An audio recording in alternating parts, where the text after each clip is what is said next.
Hello,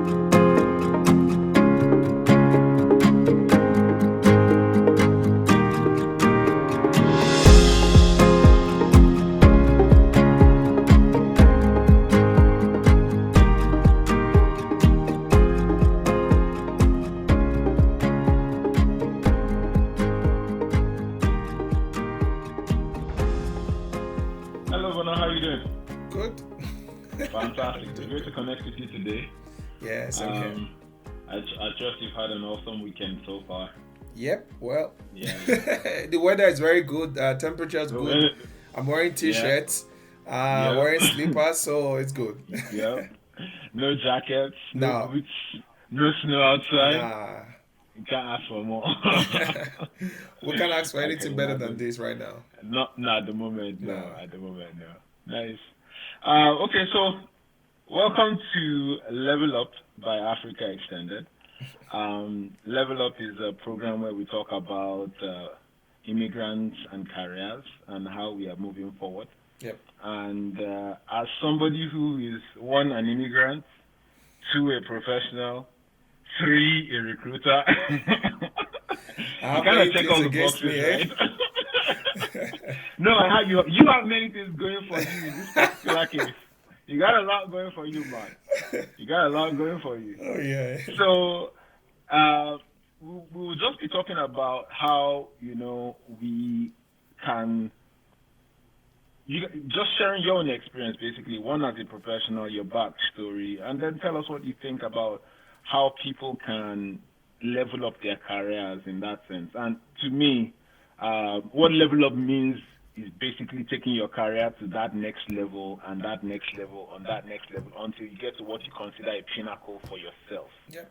Right? That's true. So, before we go into the meat of the matter, tell us a bit about yourself.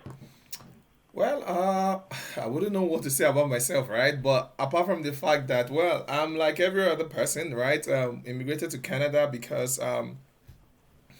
I wanted something different from my home country, right? And apart from that, I felt like, okay, well, I wasn't giving the best I could to get to the level I wanted to get. I mean, talking about leveling up now, right? So that was one of the major reasons. Though, of course, my folks, my dad, my mom, my brothers were in the United States, but I just felt, that country wasn't really, relating with me. I felt Canada was a place for me to raise my family. And so we moved there. So, been here since 2016, 17, yeah, 16. Okay. And 5 years? 4 years, 5 years, counting? Yeah. So Yeah, it's been interesting. I practiced as an engineer when I was in Nigeria, and then moved on a little bit to resource planning. I worked for the biggest multinationals when it comes to telecommunication vendor. Okay. I really enjoyed my time for all the companies I worked for. And when I came here, I decided to go through. I had two options, either engineering or recruitment, right? And I decided to go through the part of recruitment, even when I had both offers to choose from. Yeah. Take this is engineering. I had an offer. Recruitment. At a specific time in my life, I knew that I had to choose between pure technicality or moving towards management and, of course, growth. Because as a technical person, I think the best you can get to is either you set up your own business or you become a CTO. That's the best you can get to as a technical person. Well, that's still growth, though. Well, that's the growth, of course. CTO, you say chief technical officer, right? But it's all about technicality. It's all about bringing your technical skills to the table. So it's all about planning, all about, technology growth, right? Yeah. But when it comes to, when you leave that space, it's now about people, about, relating with human beings. So when you get to that level of a CEO, or you get to the level of a man that is CEO level, you're no longer talking about only technicality. You're not talking about people, right? Yeah. So it's a mixture of both for me. So to say the truth, truly, when I was going to go to the resource management position, I was not happy. It was forced down my throat. Oh, okay. I wasn't happy. But I remember having a chat with my director then, who was going to put me in that position, and told me, Bona, do you want to have this test for 3 months? And after 3 months, you can decide if you want to go back to engineering. I said, okay, no problem. Wow. And Okay. And in 3 months, I found myself wanting to build a new department of resource planning. When I Yes. looked at both sides, I enjoyed the people more than the technical part. Because the technical part is I put in A, I want a B. I tell the machine that. So, but when you talk to people, you give the person an A, you don't really know if the person, you've told the person I want a B, but the person might just have a problem and then it gives you C and you say, you know what, let's walk back a bit. A machine does not Mm. understand that.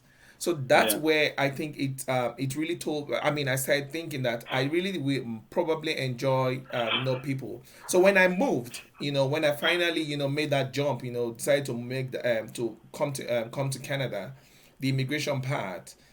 I need to really understand what people from. I had traveled, yeah. My kind of job allowed me to do lots of traveling around the world. But Mm-hmm. coming to a country and this is now your country, this is now your home. You need to understand the kind of people they are, and recruitment allowed me that freedom to start relating with the folks. So I wouldn't really say um, the immigration part was what made me to make that switch.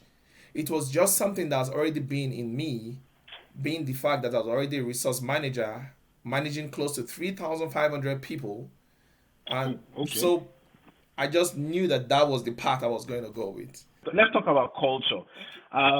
In terms of from a career perspective, what are the glaring differences?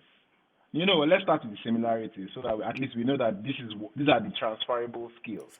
What are the clear similarities that you can see um, from your running your career in Nigeria as a set, let's say entry level to early junior management, mid management, and then coming here into Canada, starting from mid management and building yourself to where you are now, that you're a professional recruiter, so you are placing people anything from entry level to exec level. What are the clear similarities that you can see that exist within both cultures, if there are any? Okay, so one of the I was lucky in my career. I want to say I was lucky because Mm, I just came out from school and I got into a multinational Motorola. mm, So I was relating with people who were Nigerians but did not have the Nigerian mindset of a workspace. mm. So I was lucky in that perspective. I moved from there and I went to another multinational and on another multinational. So I was relating with people who were not really, they were Nigerians but not thinking like Nigerians. But I'll tell you, one similarity I see is that a workplace is a workplace.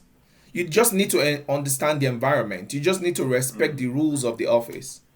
Um, you are there to work. You are there to do the job. You are not there to come and play. Yes, So I agree with you on it's that just one. a workspace. You will Yeah. always be paid for what the role is. You will not be Mm. paid because they like your face, or you will not be paid because oh no, because it's white or black. No, that's no. You're going to be paid for the job.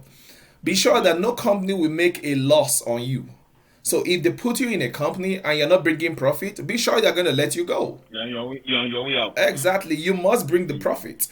Most Yeah. people say that from what I've seen, well, based on POs I've seen, both home and abroad here, um, an employer typically wants to do about 9 to 10%, 10 times of what they pay you.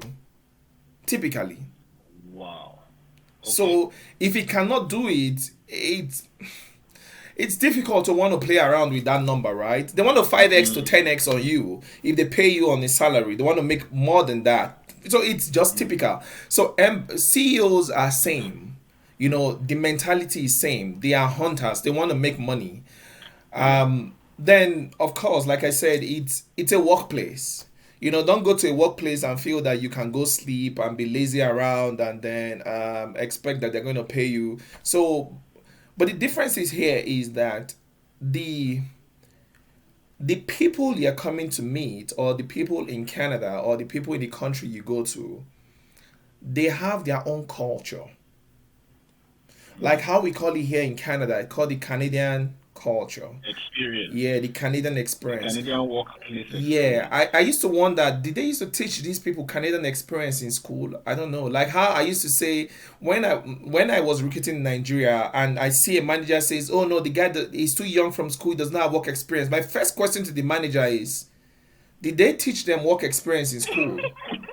Where is he supposed to get the work experience Valid from? question. If you don't give him a job, how is he supposed to If get you work don't, experience, I right? can understand if you say he's green. I'm not going to pay him Yeah. 500,000. I'm going to pay him Mm, 250 because he's green. mm, Over time, yeah. he will work to get it. I understand that, but don't tell me he does not have work experience. There we have a problem. So Yeah. over here, there's something called Canadian experience, right? The Mm-hmm. Canadian experience is not something that is taught in school. It's not something they expect you to get from somewhere. Is you understanding the workspace in the environment. Why will someone's pussycat die and the person is crying and say he won't come to work? Well, that's the question you would ask if you're a Nigerian. That's not the Exactly. question you would ask as a Canadian. You'd Exact. Not a understand. question I will ask as a Canadian. That's a No, you question you would will not. ask as a Nigerian. And I'm thinking like, okay, this there are a lot people are attached to their pets, but you need to understand why that person is really attached to his or her own pet, because that pet might be the comfort the person has, same way your child is a comfort to you. So that's Yeah. why if he does not come to work because his pussycat is sick or his dog is sick, you need to understand that that is work experience. You need to understand why the person needs to take a small break. You need to understand why they need to be a bar in the office. It took me. Depending on the environment, the work Yes, environment, right? exactly the Yeah. point. So Yeah. these are the differences that you need to probably put in perspective. That you don't want to bring the mentality you have from back home and put it here. You might be a banker or you might be an engineer, and you are not used to taking breaks. I'm not used to taking breaks at work. It's push, push, push, push, push, push. That's Yep. what I know. Just keep working. Get the numbers. Just get working. And then I remember one of my CEOs in a company I work and told me, Bona, it seems like I don't pay you enough for the amount of work hours you give to me. I couldn't understand that statement. I thought I was in trouble. Wow. And I told Wow. him, I don't understand your statement. And he said, because you are first here at work, you are last to I leave. have to go. Weekends, I see your emails, and I wonder, what are you doing? You are still working. And I said, because I have my personal target. He said, no, I pay you for the time you give to me, nothing more. So give me So that don't time. give me the time that I pay Yeah, for and no more. your Have a weekends life. are your weekends. And I was like, Wow. this is new to me. I know a colleague that came to me and to me, Bona, you're making us look bad. I'm There we thinking, go. what do you mean? And he says, you make all of us look like we're not doing anything. I told There him, we I go. said, I am a Nigerian. We work hard. That's what I told him. I'm like, we work hard. I have my personal targets to meet, not your Ah, target. You can do yours in 2 hours. Maybe I want to do mine in 5 hours. You do not know. let's go on a bit more. For you, what does leveling up mean? We've used the term leveling up. What does that connote for you? And what advice can you provide to people who are, very keen on leveling up in their career as immigrants? Okay, so the first thing I would say, I mean, you've already defined leveling up, right? It's getting that to that space, that sweet spot of your career. You want to grow from step Mm, to step and get to that sweet spot, right? For yeah. some people, you know, leveling up might be, just enjoying, that space that you're in right now. Knowing that you don't True. want to, have an extra stress. Some people just want to Mm-hmm. take it one more step, one more step, one more step till I get to the height of my career. So it depends. For me, I would say that leveling up is something that is I have always wanted. Okay, personally, I don't want to be in a. I hate being I hate being stagnant. I want to grow. Okay. I want to Okay. Yeah. grow at every point in time. So I'm in an organization. I'm thinking of how to move on to the next level. Because that's part of my questions I asked you. I asked during my interviews. Okay, what's the next step? What is the direction of this role? Where does it go Yeah. after Where now? does this role go? Is Yeah, it what is is the it a end? bus stop or Yeah, is what's there the something end of more? this role? Yeah. That's what I asked. Yeah. So, but I would say Mm-hmm. this, right? To folks who are coming to Canada, right? It's a good place for you to restart, rejump, relaunch your career. If you're an Jumpstart, engineer, relaunch. yeah, relaunch your career. If you're an engineer, if you're a nurse, if you're an IT guy, you are a carpenter, you are a civil engineer, whatever, right? It's Mm, you now have a chance to clean up the slate and start again. mm. Start again, and then you cannot decide which path you want to push your career, and the government is there to support you, right? um True. I always tell new immigrants when they come into Canada, don't don't don't put yourself in a box. Don't put Mm. yourself in a box. It's right there for you to take. Don't let anybody say, "Oh no." There's racism everywhere, right? But I don't Yeah. believe that you'll be so good and people will and a company will neglect you, because that never happened to me. I don't know. I might have felt it, but it's only when you allow it happen to you, that's when it happens to you. That's what I feel. So in terms of newcomers, when they come into Canada, I say, you know what, come into Canada with an open mind, be ready to relaunch your career, choose whatever works for you. You can start off a company, you can build your career any way you want to build it, and you'll be successful. You know, and well, that's best I think I can say for now. No, Except, no, but and I want to reiterate that because that is huge, right? Being able to say, okay, you know what? Yes, I have moved to a new place, and I have been able to shed the toga of, so to speak, professionalism that I was forced to wear, and I have now chosen my own path for myself. And not only am I finding release as a result of taking off the straight jacket, I am also doing what I love, and I am also economically um, stable on the back of that. You really can't ask for much more than that, really, right? You're doing what you love, and you're making enough money to take more than take care of your family. That for me is like the height of it. So what I'm hearing you say is, as a professional coming in country, think about what you like, think about the skills you have, be ready to bring your skills and connect what you are doing to what you like in some way, with the mind of transiting to what you like, because this is an opportunity to make it happen. That's what I'm hearing. yep, that is absolutely very true. Very true. Fantastic. You have a new Fantastic. slate, create now, redraw it the way you want. It's just like you Dread say, the way. they say, you know how they say, if we took you back 15, 20 years with the knowledge you have now, how are you going to build your life? Oh, it'll be different, Yeah. definitely. So that's what you have when you move to Canada from any country you immigrate. It's like knowing what you know now. What do you want to do with your life? What do you want to do? Yeah, but most people Wow. come in here, they are really very shy, which I Mm, understand. They are really very shy, but you need to know that you have to break out of that place, and so that you can be successful. That I still think I still see myself as a newcomer to Canada, because there's so many things I still try to want to learn, but the most important thing is that I've known that I now know that for me to get to that level that I want to really be, I need to mm. be extra. I need to break out of my comfort zone and just give the best I can at every point in time. And most importantly, be a Canadian. Thank you very much, man. This has been a very enlightening conversation for me, and I really appreciate it. Sure, sure. And as usual, whenever we come up with new things, we always trust you to be somebody we can reach out to say, hey, brother, come and give us your thoughts on it. Thank you very much. No worries at all. I really appreciate this.